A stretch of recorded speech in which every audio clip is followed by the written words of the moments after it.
Hey everyone, what is up and welcome back to the channel. I'm Heather and today I'm going to be sharing with you my sewing makes for the month of March 2025. And I had really ambitious plans for March, and my March kind of went crazy, so I definitely did not get to as many projects as were on my list, which I knew might happen because I had quite the list for March.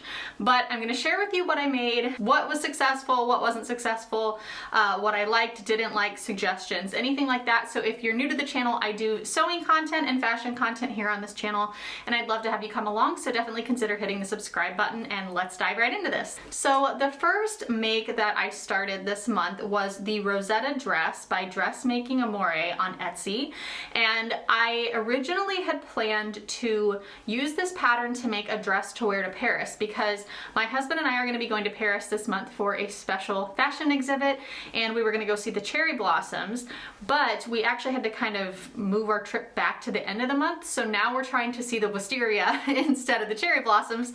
And this was the dress I had planned to make for that, and this was my test run, is this bed sheet dress that I'm going to show you here. So as you can see, this is not completed, and there are a couple reasons why that I will get into here. So let me just show you kind of what this bodice is looking like. So it is going to be fully lined should I decide to finish this, and this is as far as I got. I did the lining pieces as well, and I made the shoulder straps here, but the reason that this sort of just took a back seat, two things. So first of all, this pattern is very thorough, so I really do appreciate how thorough and detailed the pattern is. However, something that I noticed is there were so many finishing details in this pattern that for me personally, and there's nothing wrong with this, I'm sure there are some sewers out there that will absolutely love this about it, but for it being such a casual summer dress, I found it to be a little bit too many details and things to do that just don't feel necessary for a dress this casual. I guess for me, again, this is just me personally, if I'm gonna make a more casual dress, there are certain extra steps I would probably save for something that's going to be a little more formal, or, you know, my nicer fabrics. And by the time I sort of realized this, I was pretty deep into it. It was fairly time consuming because of all those additional details, and even on the straps, which I did differently. It was like a very, very fine chiffon style rolled hem, and I had never done that before. And I was kind of trying to look up tutorials on it, and I just thought, the fabric, the final fabric I wanted to use is this beautiful, expensive silk, and I'm not trying to do that on the second thing I've ever attempted it on. So I decided to do it more like a traditional style strap and just went with that, and I'm happy with that. It's gonna look a little bit different, but I think it'll just, you know, still have the general same feel to the dress. But anyway, as I started getting in depth with this pattern and some of those extra steps started to show up, I just kind of got a little disenchanted with the process, I guess. So I set it aside, and also I wasn't even loving how this bed sheet was looking, so I don't know, I got kind of demotivated by it, and I wasn't sure anymore if it was even the pattern I want to use my nice silk for. So yeah, it's here, and at some point I will probably finish it and come back to it, but honestly, I needed a break from it because I wanted to enjoy the process a little bit more. So I can't give any thoughts on the fit since I haven't finished it yet. I do think the pattern was very thorough and detailed, so I feel good about that. But for me personally, I would just approach a more casual style dress a little bit differently. So not sure if I would make it again. I do think I'll look for something else to use that silk for. And because that happened, I did decide to do something different for Paris. So before we get into what I decided to do for the Paris dress instead, because yes, I did make a dress for Paris, I'm gonna move in order. So for my palette cleanse, I decided to make a blouse that's been in my pattern stash for a while because one of my goals this year is to make more tops. For whatever reason, I tend to not make enough tops, and I really need them. So I grabbed McCall's 8146, which is this top right here that I made. I had looked at this pattern so many times, and I just thought that the fabric they chose to use on the pattern cover makes the shoulders maybe a little stiffer and more upward than I would personally wear. And so I thought, okay, I'm gonna try this in a viscose. So I got this local viscose here, and I love the pattern and the colors for it. I think the pattern just went perfectly with it. And this actually went really, really smoothly. The only bit that was a little bit, it wasn't difficult, I just wasn't sure what I was looking at first, is what's actually giving the shoulder some structure. So I forget how the pattern worded it, but there's a cutout piece in there, and as I recall, I could be wrong on this, but I don't think it was mentioned in the original pieces that needed to be cut out for this top. And so when I got to that point, I was looking around like, where's this pattern piece? And I had to go back into the packaging and find it. And it's meant to be cut in, it said netting fabric, which I was also a little bit confused by, because generally speaking, I thought, well, they must mean something netting like, you know, like a crinoline type of a fabric, but I've never just heard it called netting. So I thought maybe that's a more general term for multiple things that fall into that category. And ultimately that's what I ended up getting.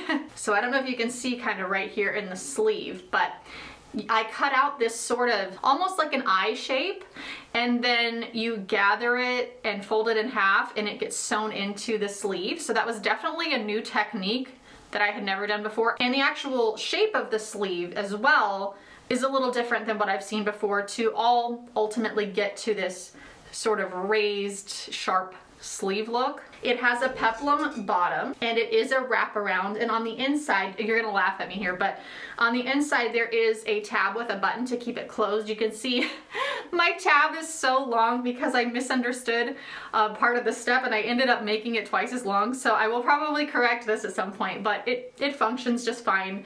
I made sure the button got in the right place, but that was a silly little thing I did on the inside here. But all in all, I'm really, really happy with this top. I actually love the sleeve, and I think switching to the viscose, for me personally, worked out perfectly for liking how the sleeve looks. It's just enough of that to have some impact, but not quite as much as a stiffer fabric. So really worked out perfectly for me, and I would recommend this pattern for sure. I thought it was really easy to follow, but do just note you're gonna need that extra pattern piece and a little bit of, you know, some kind of a crinoline type of material in here. Okay, so the next piece that I made is also unfinished. This month has been crazy. We've been so busy. But this is the Marigold Camisole from Mood Fabrics. So it is a free pattern on the Mood website. And I have it right here in this gold, I think it's some sort of a satin material. I got this in a Mood mystery box, so they don't give you the material makeup exactly, but it is in this sort of old gold color.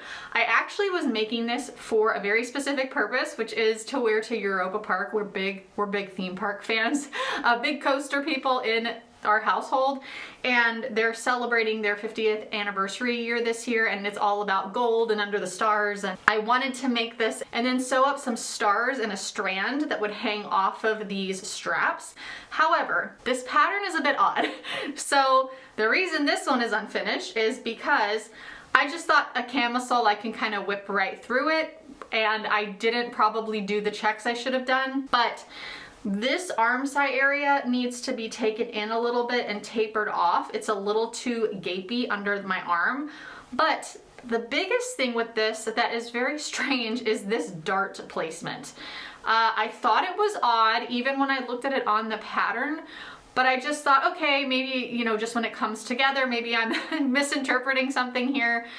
No, I was not. The dart is very odd, so I would 100% have to go in here and change the placement of that. It looks so strange. So I will probably come back to finishing this at some point, but yeah, once I put that on, I just realized it needed some attention, and I wasn't 100% sure if I wanted to do that or wanted to just make another one, but I think I could fix it. It's just gonna take some picking out. So that is that one. If you decide to make it, I would definitely kind of check out that dart placement before you make the pattern. Okay, so now we are on to the dress that I ended up deciding to make for Paris. And y'all, this dress is like my pride and joy.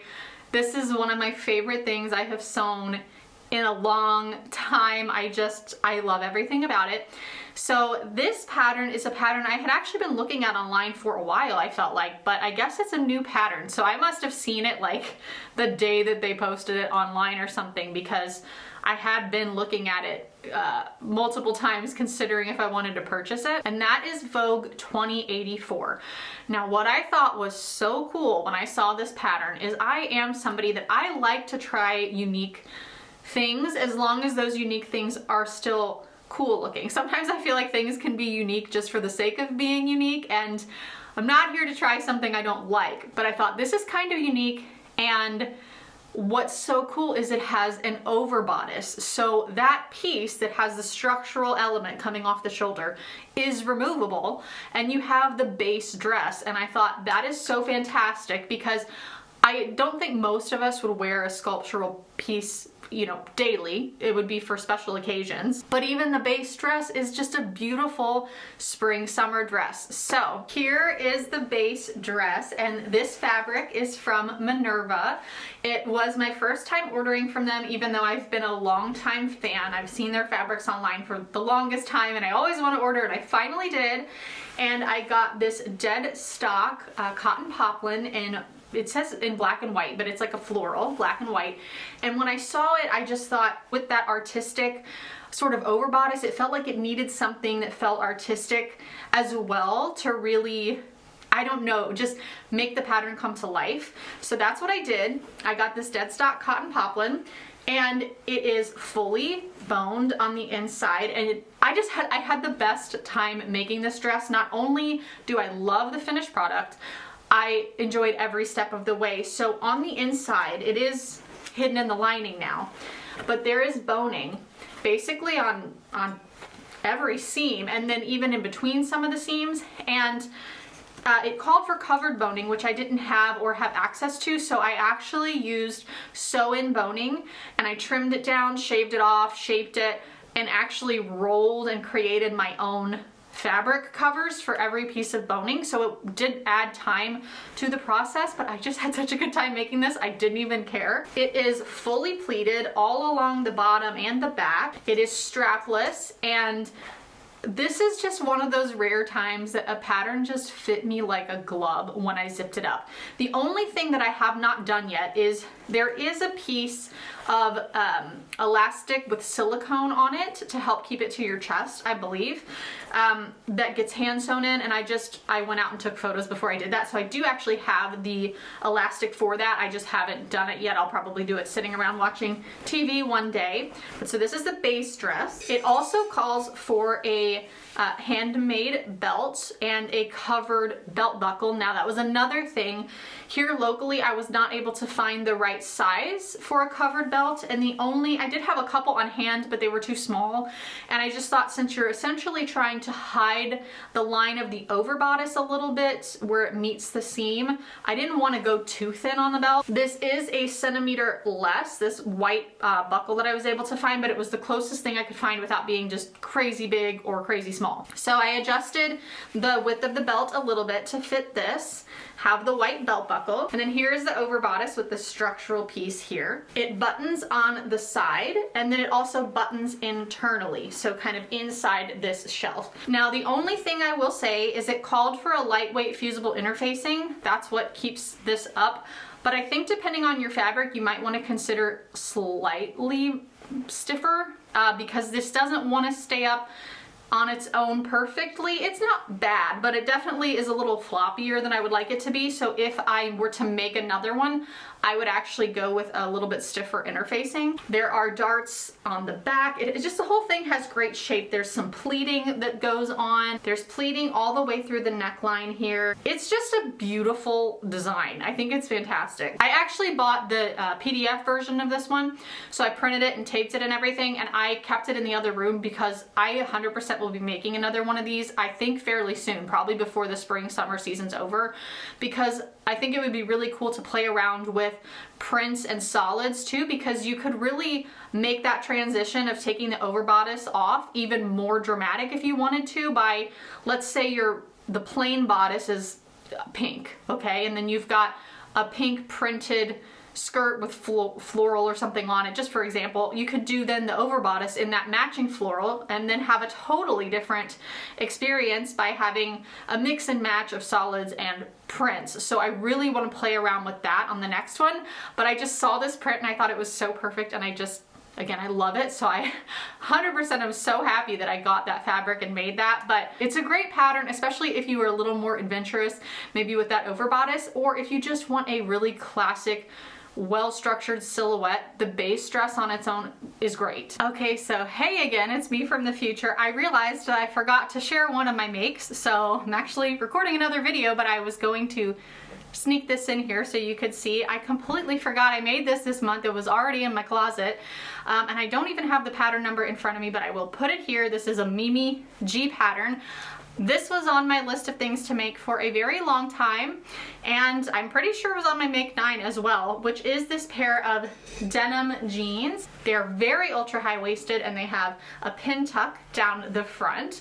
And this was a denim that I think I got, it was either Hobby Lobby or Joann's. I've had it for so long I couldn't tell you for certain, but I grabbed this up. It's got the pin tuck down the back too, and the detailing along the pocket. So this was my first time doing denim, and this one has a side zip because of the real sleekness of this pant. And I had a lot of fun making these. When I slid them on before finishing up the details, I thought they fit really great. However, once I got them done, they are a bit loose through sort of the crotch and bum area, which is very unusual for me. I usually have the exact opposite problem with pant patterns, but I think it will be an easy fix to just kind of take that in a little bit versus, I mean, what are you gonna do if there's not enough room, right? So I don't think it's gonna be a complicated fix. Now, I love this pattern. I could see myself making this over and over because I love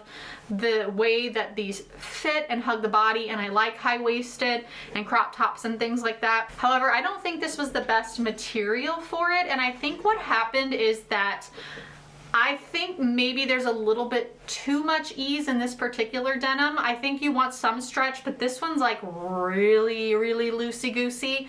And so if I make these again, I will definitely consider trying something with a little bit less ease in the fabric and then testing again, because that could be part of why they're fitting the way they fit.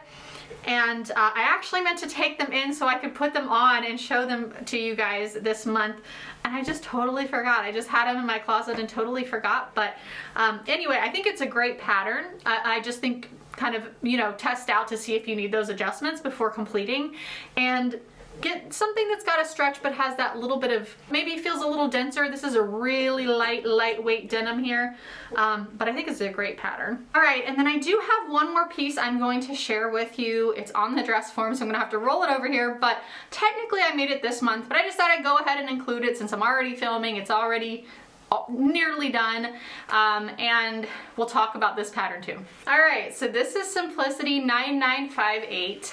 Someone had requested that I make this one because I had it on potential makes for March, and it was a pattern I was really looking forward to. I was very curious about the construction on it, and so I did make this kind of actually at the beginning of April here, but I'm going to be very honest about this one. So I think it really just depends on the person. This is just a me thing.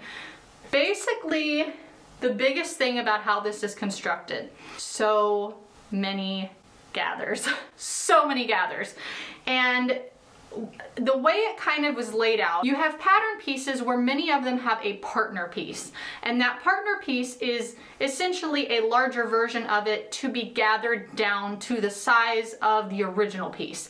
So once you get them matched up, then you base them together like an underlining. So that being said, I used a local viscose. I'm sure this process would have been easier maybe with something with a little bit more structure. However, I do not enjoy gathering.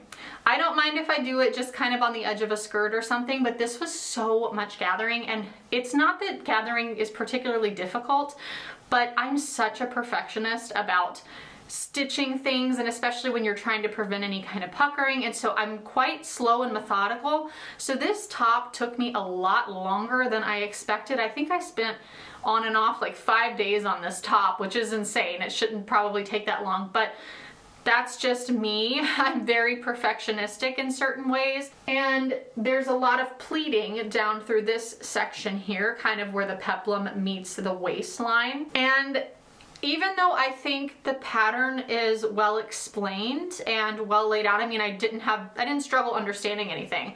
I just didn't enjoy making it. If I'm being perfectly honest, I just didn't enjoy making it. And on this side, the bust is like a little floppy up on the left side, and I don't really know why, because I did it exactly the same as the right, but I think I would have to go in and actually pull some of this fabric up to get it to lay a little better, and I don't like the top enough on me to do that either. So it's just sort of one of those things. There's nothing wrong with the pattern, I don't think. And like I said, I think different material would make it a little bit easier, but it just wasn't one for me that I enjoy. And I don't think that the final result really suits my body type all that much. So I would just say there's nothing wrong with the pattern. I absolutely think there are some girls that would just rock this top. This style would be great. I just don't think it suits me.